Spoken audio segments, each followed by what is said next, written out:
Presbiter bertugas mengucapkan selamat bersekutu kembali bersama-sama dan selamat beribadah di hari Minggu sesudah Pentakosta. Kiranya ibadah yang kita lakukan saat ini berkenan di hadapan Tuhan dan kita diberkati olehnya.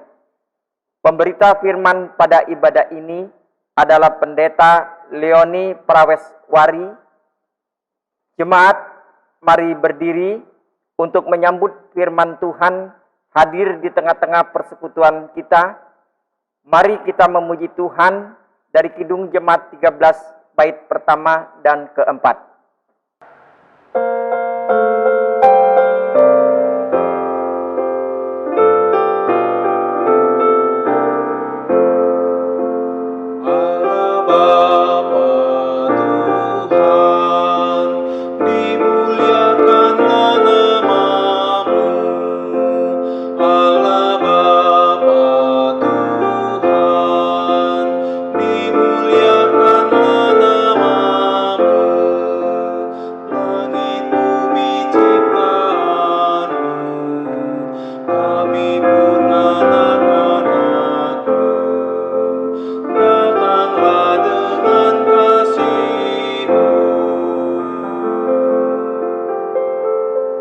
Jemaat Tuhan, mari kita tabiskan ibadah kita pada pagi hari ini dengan pengakuan pertolongan kita adalah dalam nama Tuhan yang menjadikan langit dan bumi.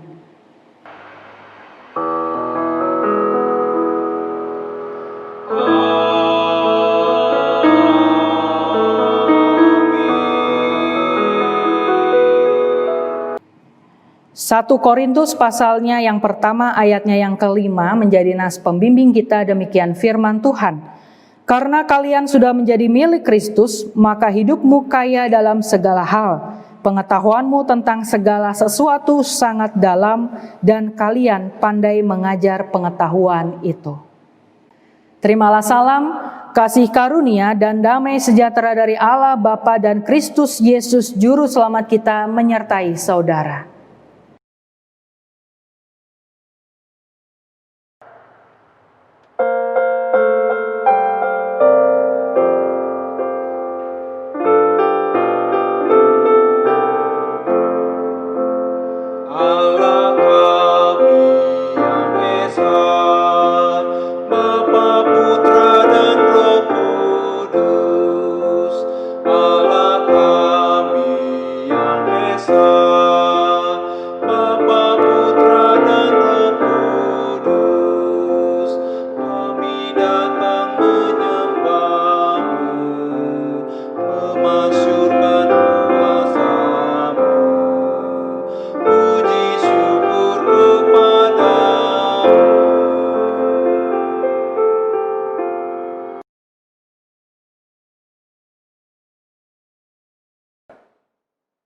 Jemaat, mari berdoa kepada Allah.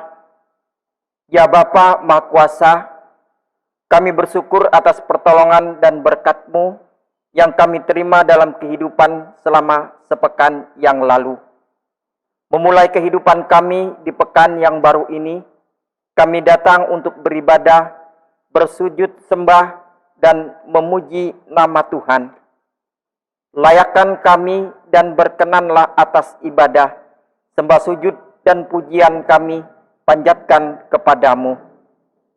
Kami pun sadar dan mengakui segala dosa dan kejahatan kami, baik yang tampak dalam sikap dan laku kami, maupun yang tersembunyi dalam pikiran dan hati kami. Biarlah pengampunan dan damai sejahtera ya Bapa, serta bahurilah hidup kami oleh Roh Kudus. Sebab hanya rahmat-Mu ya Bapa, dan dengan memandang kepada Yesus Kristus, kami bersyukur atas kasih setia dan pengampunan-Mu yang nyata dalam hidup kami sampai hari ini. Ajarlah kami untuk mengikuti teladan kasih-Mu, serta melakukan firman dan kehendak-Mu, sebagai saksi-saksi yang setia di sepanjang hidup kami, sehingga melalui kami banyak orang akan memuji dan memuliakan nama-Mu. Dalam nama Tuhan Yesus kami berdoa. Amin.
Jemaat yang diberkati oleh Tuhan, kita masuk ke dalam pemberitaan firman Tuhan. Mari kita siapkan hati dan pikiran kita, mari kita berdoa.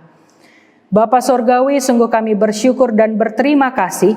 Hari ini Engkau boleh menghimpunkan kami kembali bersama dengan keluarga kami di rumah kami masing-masing dengan tidak kurang suatu apapun.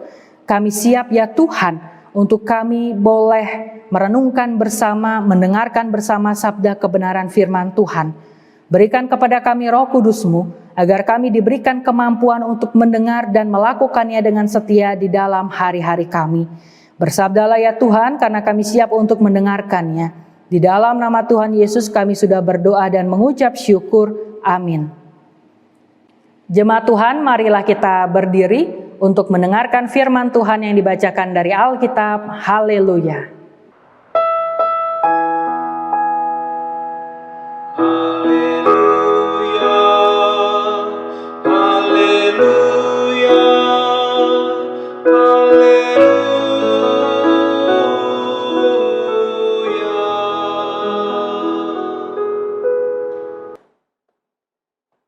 Bacaan Alkitab hari ini dari surat 1 Korintus pasal 1 ayat 1 sampai 9 yang menyatakan, dari Paulus yang oleh kehendak Allah dipanggil menjadi Rasul Kristus Yesus, dan dari Sostenes, saudara kita, kepada jemaat Allah di Korintus, yaitu mereka yang dikuduskan dalam Kristus Yesus, dan yang dipanggil menjadi orang-orang kudus, dengan semua orang di segala tempat yang berseru kepada nama Tuhan kita, Yesus Kristus, yaitu Tuhan mereka dan Tuhan kita. Kasih karunia dan damai sejahtera dari Allah Bapa kita dan dari Tuhan Yesus Kristus menyertai kamu. Aku senantiasa mengucap syukur kepada Allahku karena kamu atas kasih karunia Allah yang dianugerahkannya kepada kamu dalam Kristus Yesus. Sebab di dalam Dia kamu telah menjadi kaya dalam segala hal, dalam segala macam perkataan dan segala macam pengetahuan, sesuai dengan kesaksian tentang Kristus yang telah diteguhkan di antara kamu. Demikianlah kamu tidak kekurangan dalam suatu karunia pun, sementara kamu menantikan penyataan Tuhan kita, Yesus Kristus. Ia juga akan meneguhkan kamu sampai kepada kesudahannya, sehingga kamu tak bercacat pada hari Tuhan kita, Yesus Kristus. Allah yang memanggil kamu kepada persekutuan dengan anaknya, Yesus Kristus, Tuhan kita, adalah setia. Demikian pembacaan Alkitab. Hendaklah firman Tuhan dengan segala kekayaannya diam di dalam hatimu dan ucaplah syukur kepada Allah.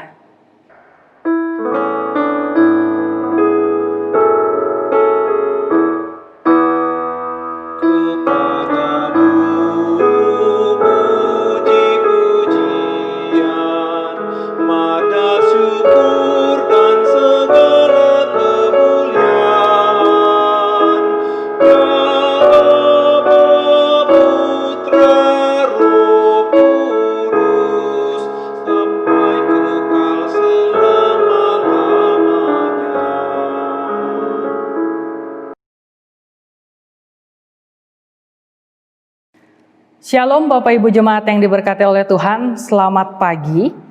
Mari seperti biasa kita berikan dahulu senyum termanis kita jabat tangan keluarga kita di kiri kanan kita berbagi sukacita karena ini adalah harinya Tuhan, hari Minggu, jadi tidak ada alasan bagi kita untuk tidak bersukacita.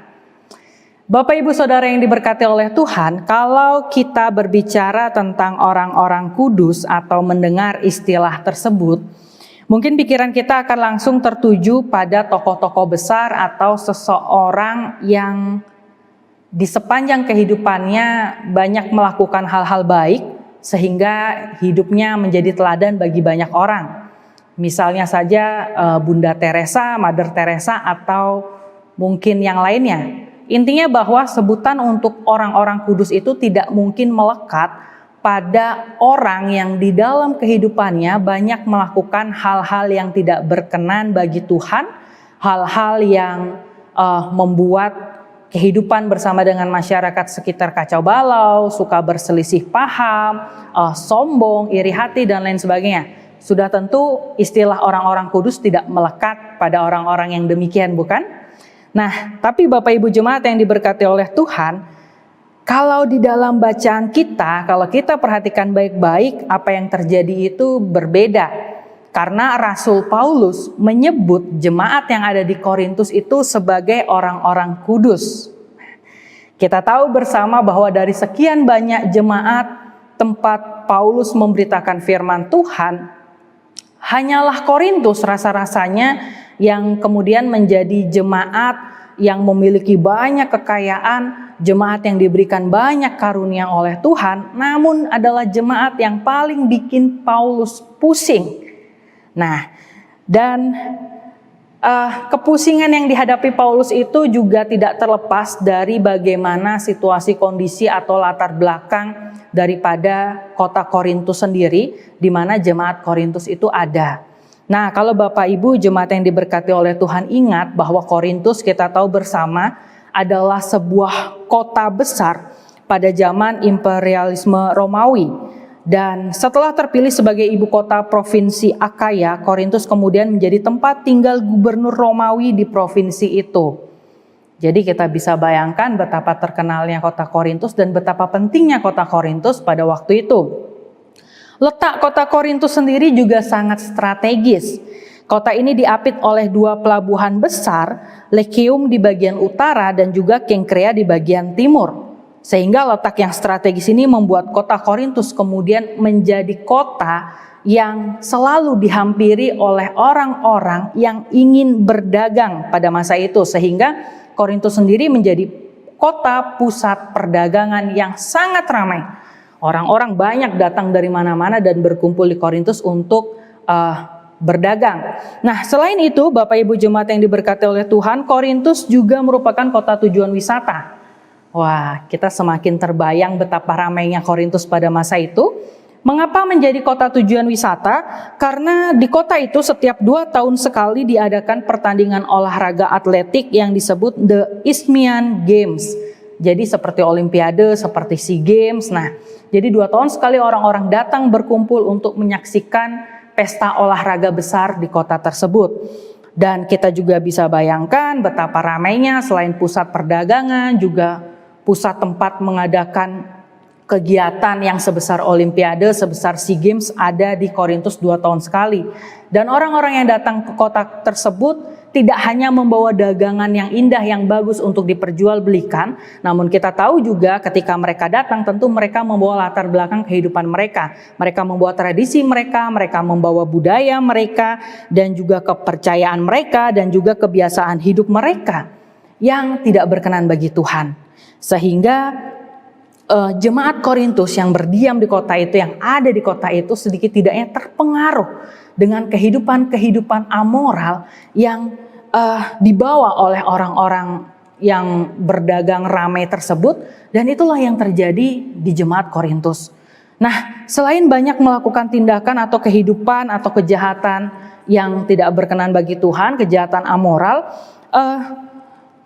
isi atau anggota dari jemaat Korintus sendiri itu juga terdiri dari berbagai macam suku. Ada orang Yunani, ada orang Yahudi yang tentunya dengan keberagaman itu seharusnya idealnya di tengah-tengah kehidupan yang beragam itu menjadi kekayaan tersendiri di dalam sebuah jemaat Korintus itu, dan mana kekayaan itu bisa dimanfaatkan untuk memiliki kehidupan persekutuan yang paling baik. Nah, jadi keberagaman itu seharusnya menjadi sebuah warna-warni tersendiri, menjadi sebuah aset tersendiri, menjadi sebuah kekayaan tersendiri. Tapi yang terjadi di jemaat Korintus adalah sebaliknya. Karena keberagaman itulah jemaat Korintus kemudian ada di dalam ancaman perpecahan. Karena yang Yahudi bilang saya adalah orang Yahudi, yang paling benar ini, kemudian yang Yunani bilang oh yang benar begini, dan lain sebagainya. Dan itu kemudian menjadi suatu masalah besar, dan jemaat Korintus ada di dalam ambang perpecahan. Sehingga Rasul Paulus mengirimkan suratnya yang menjadi bacaan kita saat ini, yang harapannya melalui surat ini Paulus ingin membantu jemaat Korintus untuk bisa menyelesaikan masalahnya, dan juga Paulus memberikan pedoman-pedoman yang benar tentang bagaimana sih sikap hidup dari pengikut Kristus yang seharusnya. Terlebih khusus ketika pengikut Kristus ada menjadi bagian di tengah-tengah masyarakat seperti Korintus. Masyarakat yang pada saat itu tidak mendukung, bahkan sangat berbalik daripada kebiasaan para pengikut Kristus. Hidup di dalam kebejatan moral, hidup di dalam seks bebas, hidup di dalam banyak dosa. Termasuk salah satunya adalah penyembahan berhala. Karena kita tahu orang-orang Yunani, kota-kota Yunani itu erat kaitannya dengan dewa-dewi Yunani. Salah satu dewa-dewi yang terkenal adalah Dewi Aphrodite yang begitu diagung-agungkan oleh orang-orang Yunani pada saat itu. Nah, Bapak Ibu jemaat yang diberkati oleh Tuhan, bacaan kita pada hari ini terbagi menjadi dua bagian besar. Yang pertama itu bagian pertama dari ayatnya yang pertama sampai dengan yang ketiga, itu merupakan salam dari Paulus kepada jemaat di Korintus, karena demikian judul perikopnya. Namun kalau kita perhatikan baik-baik, salam yang disampaikan bukanlah salam yang biasa-biasa saja atau bukan salam basa-basi. Hai, selamat siang, selamat malam, bukan seperti itu. Namun salam yang disampaikan Paulus mengandung arti khusus, bahwa Paulus menyebut di dalam ayat yang kedua, menyebut jemaat Korintus sebagai orang-orang kudus. Kepada jemaat Allah di Korintus, yaitu mereka yang dikuduskan dalam Kristus Yesus dan yang dipanggil menjadi orang-orang kudus. Orang-orang kudus, Bapak Ibu, itu dari kata Yunani hagios, yang secara harafiah itu diartikan sebagai orang yang dipisahkan atau orang yang dikhususkan. Dipisahkan untuk siapa dan untuk apa dipisahkan atau dikhususkan? Mereka adalah dikhususkan atau dipisahkan untuk Tuhan, dan juga fungsinya ini adalah untuk melakukan segala sesuatu, menjalani kehidupan yang bertanggung jawab terhadap status tersebut. Status mereka adalah orang kudus. Fungsinya apa? Yaitu menjalani kehidupan sebagai orang-orang kudus. Kenapa harus demikian? Karena Tuhan sendiri adalah kudus. Dan orang-orang yang sudah dikhususkan itu adalah milik Allah. Nah, dan juga makna kata kudus ini tidak merujuk pada karakter seseorang, tetapi tentang status keberadaannya di hadapan Tuhan. Jadi status kekudusan ini tidak diperoleh karena perbuatan-perbuatan baik yang dilakukan oleh orang-orang yang mendapat status kudus ini, melainkan oleh karya Tuhan sendiri. Jadi status kekudusan ini bukan karena perbuatan baik mereka, tapi karena ini merupakan anugerah daripada Tuhan, karunia daripada Tuhan. Dan di dalam salamnya, Paulus merasa penting untuk menyatakan kekudusan orang-orang atau jemaat yang ada di Korintus ini. Mengapa demikian? Untuk mengingatkan mereka kembali bahwa sejatinya mereka ini berbeda dari masyarakat Korintus pada umumnya. Karena mereka adalah orang-orang kudus.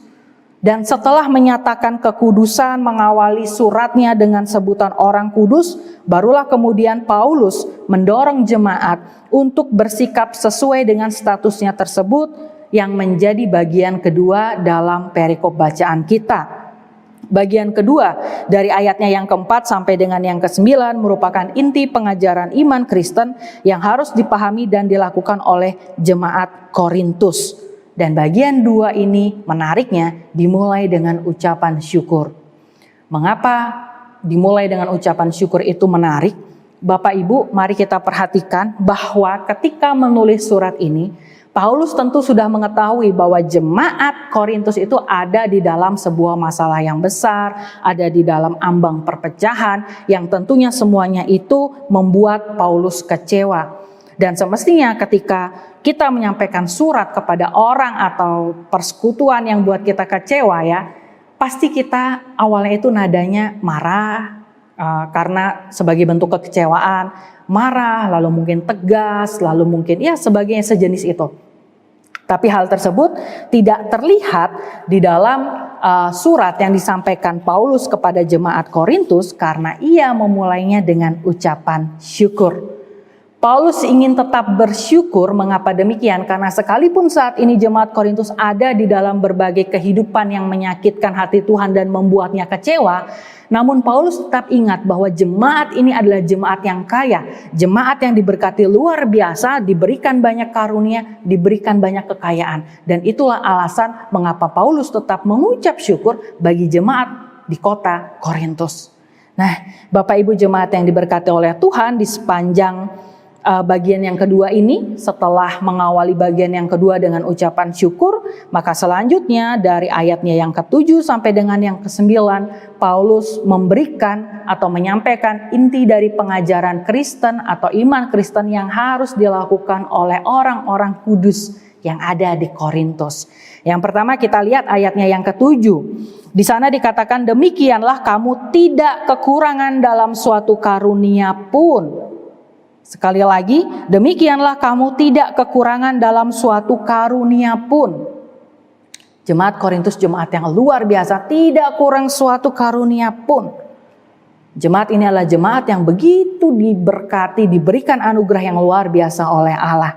Dan ayat ini mau menyadarkan kembali bahwa jemaat ini sesungguhnya tidak kurang suatu apapun, diberikan banyak karunia, diberikan secara gratis, secara cuma-cuma. Mereka harus sadar. Mengapa mereka harus sadar? Karena ayat yang ke-8 selanjutnya, ia juga akan meneguhkan kamu sampai kepada kesudahannya sehingga kamu tak bercacat pada hari Tuhan kita Yesus Kristus. Kita harus sadar bahwa kita memiliki banyak karunia, dan kesadaran ini kemudian membuat kita senantiasa mengingat, menyadari bahwa status kita adalah status orang-orang kudus. Kita sudah dikhususkan, kita sudah dikuatkan senantiasa, diteguhkan iman kita untuk bisa sampai kepada masa di mana Tuhan akan datang yang kedua kalinya. Artinya bahwa ketika mereka telah dipanggil untuk menjadi orang-orang kudus, penyertaan Tuhan itu senantiasa terjadi seterusnya sampai kesudahannya. Tidak selesai begitu saja. Jadi ketika Tuhan memberikan karunia, ini karunia untuk engkau, Tuhan tidak berhenti bekerja sampai situ saja, namun tetap menyertai senantiasa sampai akhir nanti. Dan seharusnya jemaat Korintus sadar akan status tersebut, sadar akan anugerah yang luar biasa tersebut. Dan ayat yang ke-9 diteguhkan kembali melalui Paulus bahwa dikatakan di sini, Allah yang memanggil kamu kepada persekutuan dengan anaknya Yesus Kristus Tuhan kita adalah Allah yang setia. Penting bagi Paulus untuk mengingatkan bahwa Allah yang telah menguduskan orang-orang kudus di Korintus itu adalah Allah yang setia. Artinya pekerjaan Allah itu tidak berhenti di satu titik, namun akan terus berkelanjutan sampai akhir nanti.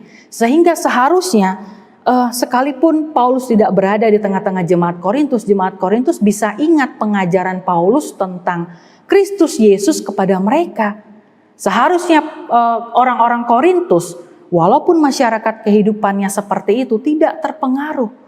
Mengapa? Karena mereka adalah orang kudus yang sudah dikhususkan, seharusnya mereka ingat status mereka dan menjaga status mereka. Karena Allah kita adalah Allah yang setia, jadi tidak ada alasan lagi bagi orang-orang kudus di Korintus untuk bisa berbelok, menyembah ilah-ilah lain, untuk bisa berbelok, melakukan hal-hal bejat yang tidak disukai oleh Tuhan. Dan Bapak Ibu jemaat yang diberkati oleh Tuhan, kalau kita mau menyadari bahwa status jemaat Korintus yang adalah orang-orang kudus adalah juga merupakan status yang melekat pada diri saya, pada diri Bapak, Ibu, dan saudara jemaat yang diberkati oleh Tuhan.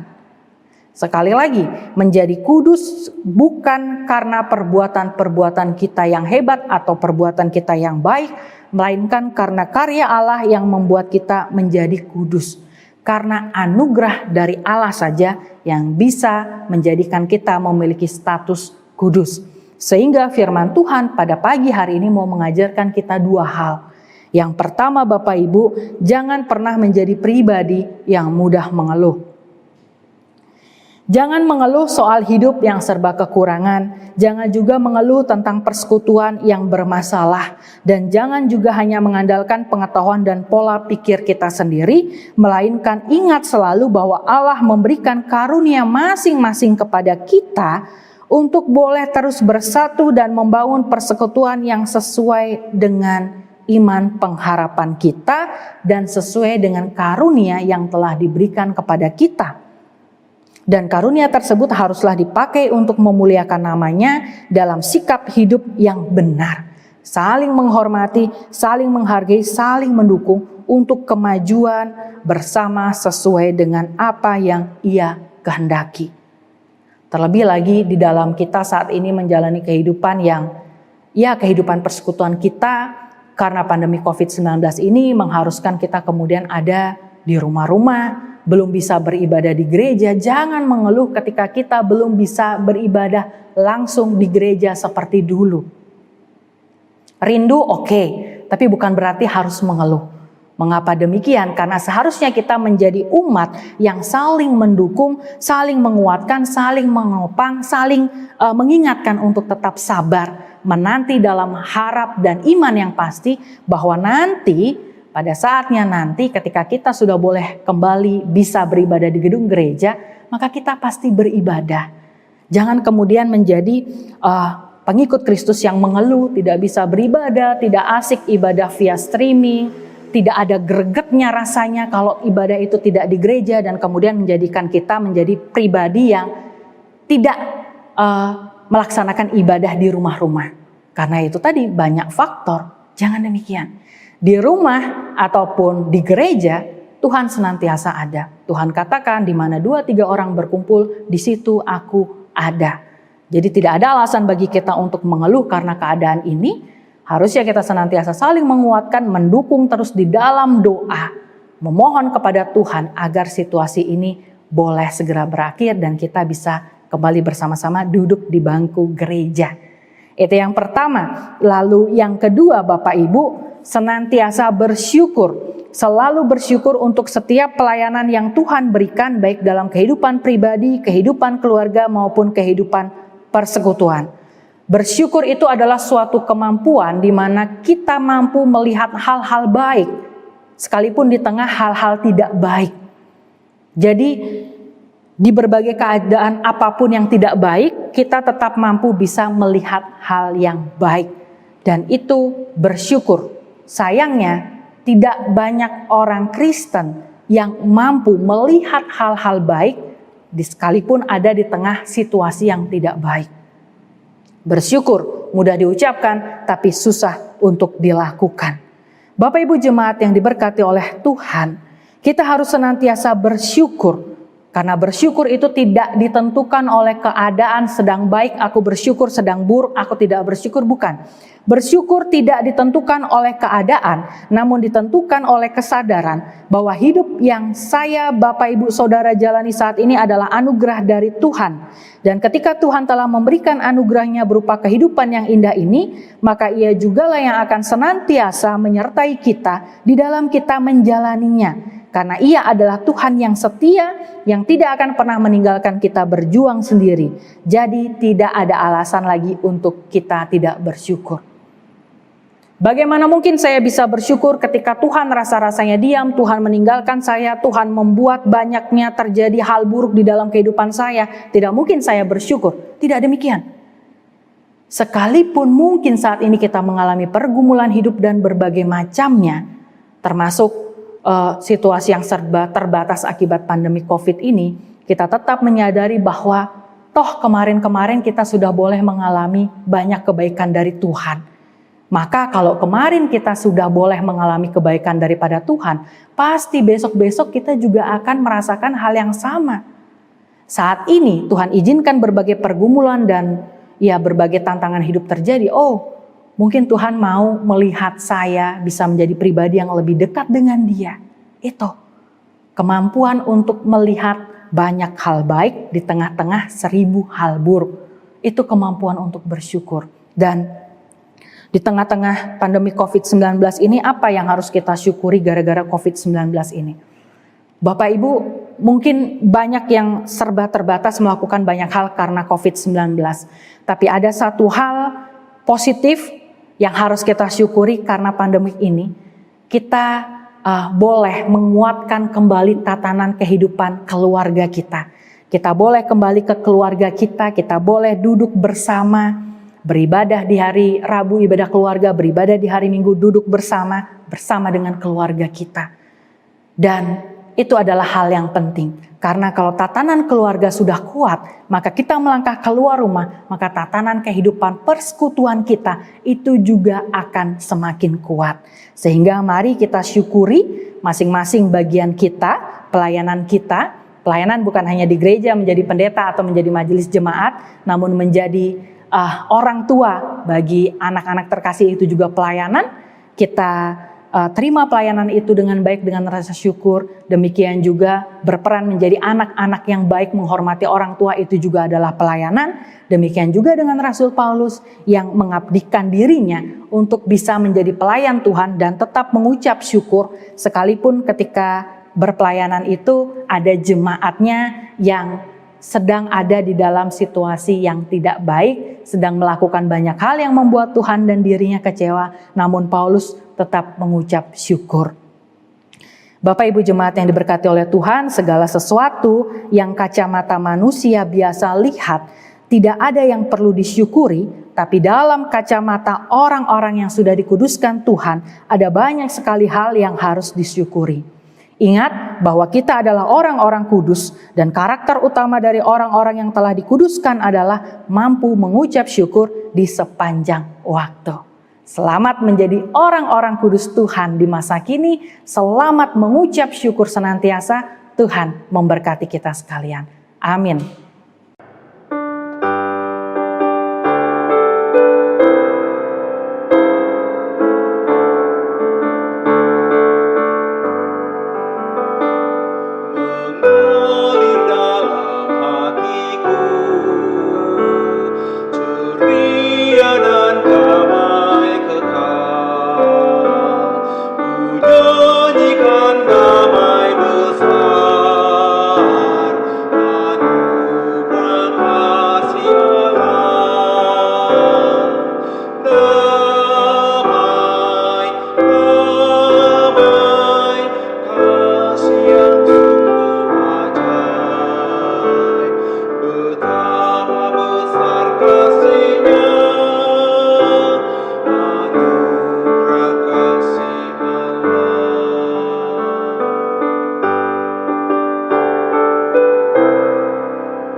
Jemaat yang diberkati oleh Tuhan, mari kita berdiri untuk bersama semua orang di segala waktu dan tempat kita mengaku iman kita menurut pengakuan iman rasuli.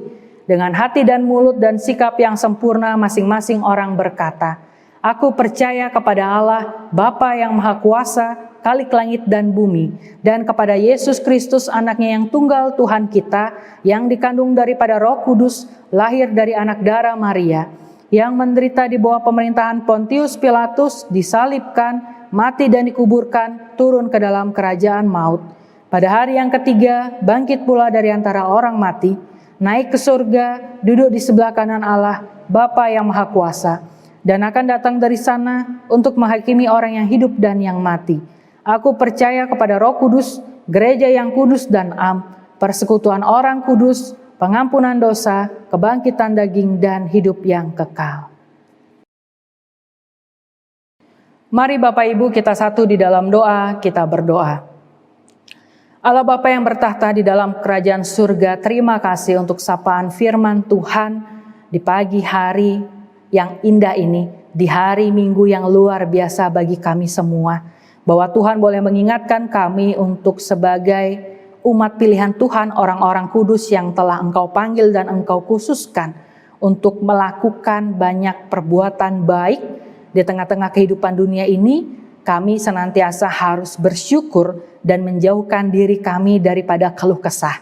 Bahwa kami menyadari Tuhan, selama kami menjalani kehidupan ini tidak semuanya akan berjalan dengan baik. Tentu ada tantangan-rintangan yang mana semuanya itu menguatkan kami. Terima kasih Tuhan boleh mengingatkan kami untuk bagaimana situasi kondisinya, baik atau buruk situasinya, kami tetap harus menjadi pribadi lepas pribadi yang senantiasa bersyukur kepada Tuhan, karena Tuhan telah memberikan anugerah penyertaan banyak hal-hal baik di dalam kehidupan kami, juga keluarga kami. Terima kasih Tuhan Yesus, pada hari ini kami juga mau berdoa untuk bangsa dan negara kami. Kami mau bersyukur Tuhan, karena Tuhan boleh memberikan bangsa dan negara Indonesia bagi kami.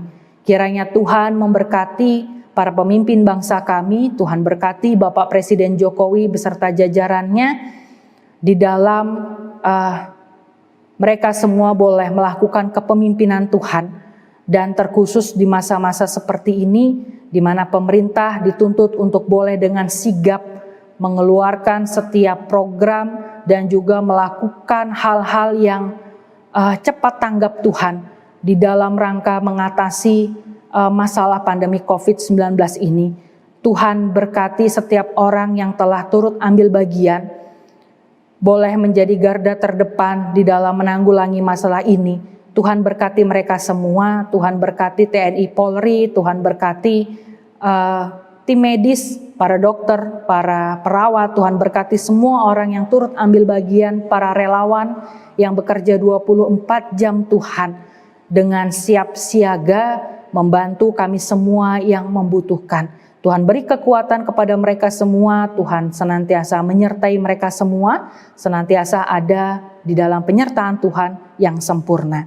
Terima kasih Tuhan, kami juga mau membawa gereja Tuhan di seluruh dunia, terkhusus GPIB yang saat ini juga tengah bersiap-siap untuk menyelenggarakan kembali ibadah di gedung gereja.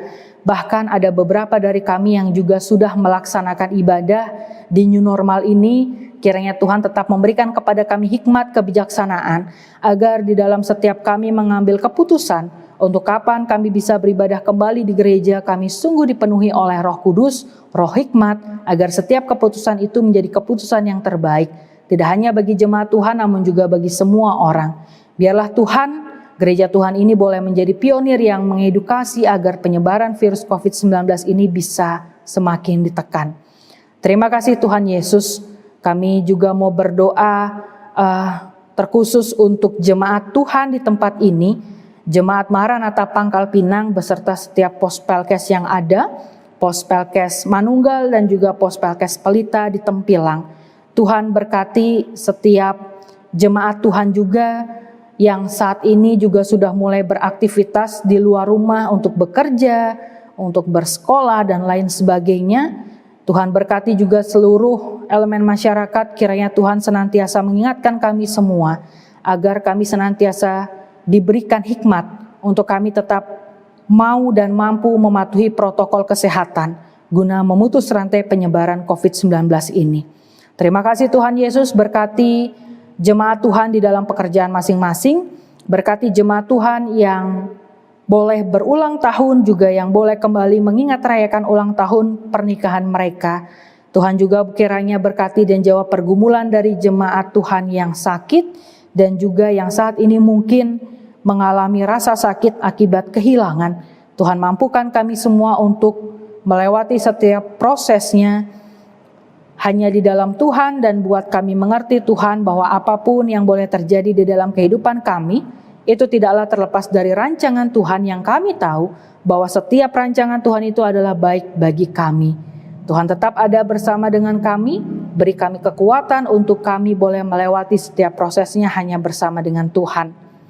Demikian juga ya Tuhan, kami mau berdoa untuk para lansia yang di dalam kehidupan usia senja mereka merasakan kesendirian. Tuhan kiranya juga memberkati mereka dan ingatkan mereka bahwa mereka tidak sendiri karena Engkau senantiasa ada bersama-sama dengan mereka. menggenggam erat tangan mereka dan tidak pernah meninggalkan mereka sendiri. Beri mereka kesehatan dan umur yang panjang ya Tuhan, serta juga sukacita yang berkelimpahan. Terima kasih ya Tuhan, inilah seluruh rangkaian doa syafaat kami. Ya Tuhan, dalam pengasihan-Mu kami memohon. Peliharalah kami di dalam kasih Yesus Kristus Tuhan dan Juru Selamat kami yang hidup, yang sudah mengajar kami berdoa. Bapa kami yang di surga, dikuduskanlah nama-Mu. Datanglah kerajaan-Mu, jadilah kehendak-Mu di bumi seperti di sorga. Berikanlah kami pada hari ini makanan kami yang secukupnya. Dan ampunilah kami akan kesalahan kami seperti kami juga mengampuni orang yang bersalah kepada kami. Dan janganlah membawa kami ke dalam pencobaan, tetapi lepaskanlah kami daripada yang jahat.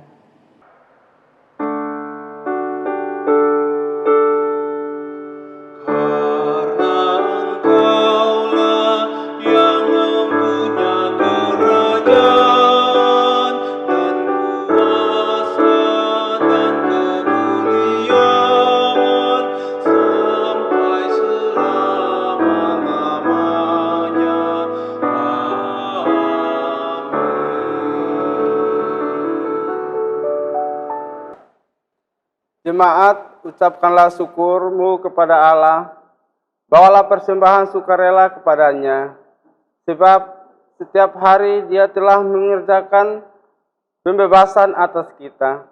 Berilah dari hati yang bersukacita, bawalah dengan tangan yang rela, sebab Allah, Dialah Tuhan yang memberkati-Mu dengan segala kelimpahan. Dengarlah firman Tuhan dari 1 Tawarik pasal 29 ayat 17a yang menyatakan, Aku tahu ya Allahku, bahwa Engkau adalah penguji hati dan berkenan kepada keikhlasan. Maka aku pun mempersembahkan semuanya itu dengan sukarela dan tulus ikhlas. Sambil persembahan dikumpulkan, marilah kita menyanyikan Gita Bakti 80 bait 1 dan 2.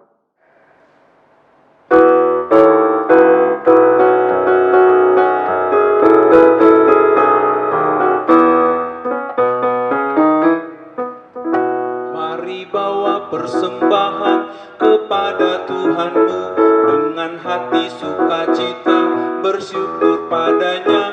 Tuhan sudah mencurahkan kasih-Nya padamu. Mari mengucap syukur, muliakan Tuhanmu, pujilah namanya, bawalah persembahanmu dengan sukacita padanya. Muliakan Tuhanmu, pujilah namanya, bawalah persembahanmu dengan sukacita padanya.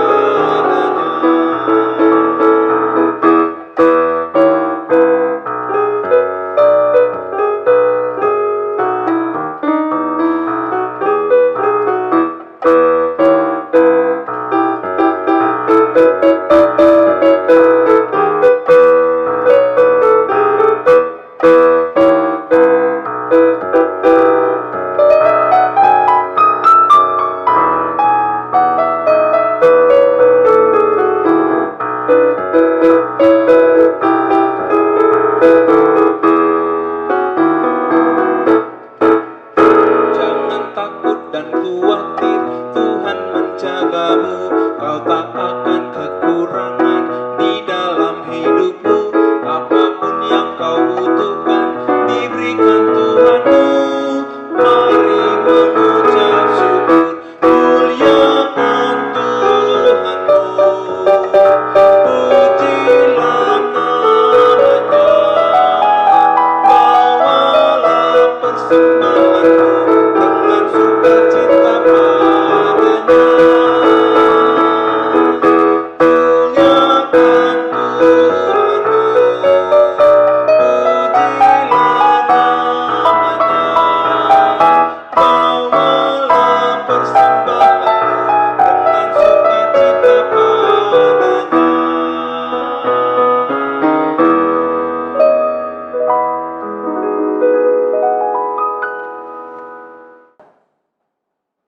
Jemaat, mari berdiri untuk menyerahkan persembahan ini kepada Tuhan dalam doa syukur.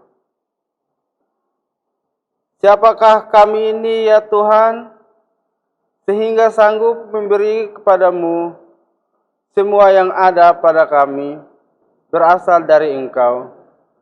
Siapakah kami ini ya Tuhan, sehingga tangan-Mu harus menerima dari kami. Engkaulah yang menciptakan kami, dan tangan-Mu lah yang membentuk tubuh dan jiwa kami. Sebab itu, kami merendahkan diri kami, ya Tuhan, menendahkan tangan ke atas, menyerahkan persembahan buah hidup kami.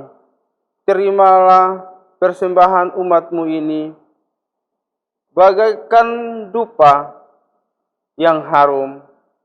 Engkau sendirilah yang menguduskan persembahan kami yang hina ini, agar layak dipergunakan untuk gereja-Mu. Ya Allah, kami adalah umat-Mu, terimalah hidup kami sendiri sebagai persembahan kepadamu. Demi Yesus Kristus kami berdoa. Amin.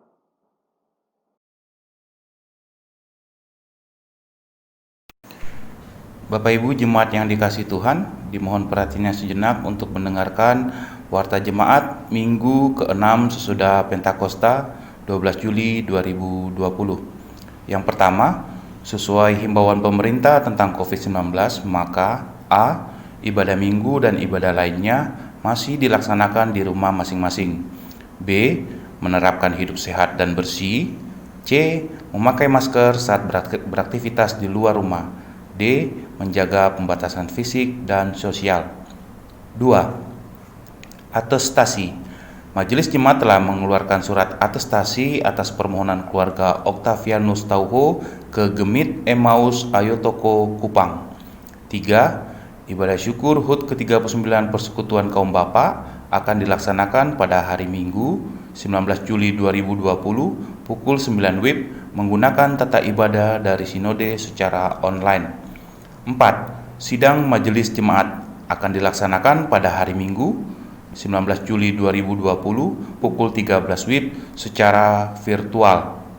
5. Diakonia Sosial. Diingatkan kembali kepada para donatur tetap ataupun tidak tetap agar dapat memberikan bantuan diakonia sosial berupa dana tunai yang dapat diserahkan langsung ke gereja atau transfer paling lambat pada hari Kamis 16 Juli 2020. 6. Inilah daftar nama warga jemaat yang akan merayakan hari ulang tahun kelahiran maupun ulang tahun perkawinan untuk 1 minggu ke depan.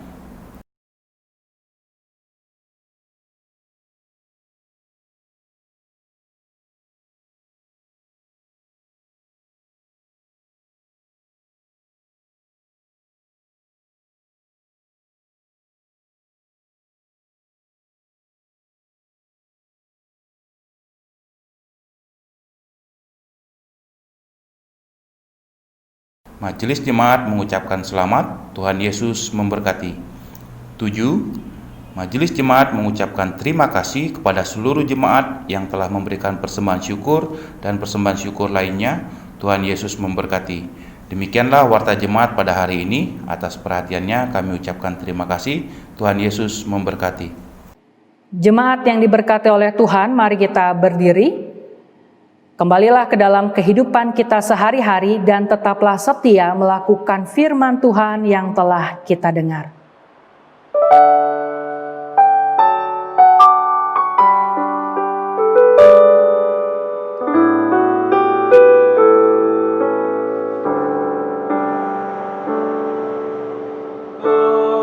Ada intan cemerlang dalam lumpur yang keruh. Cari dan bersihkanlah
Arahkanlah hati dan pikiran kita kepada Tuhan dan terimalah berkat-Nya.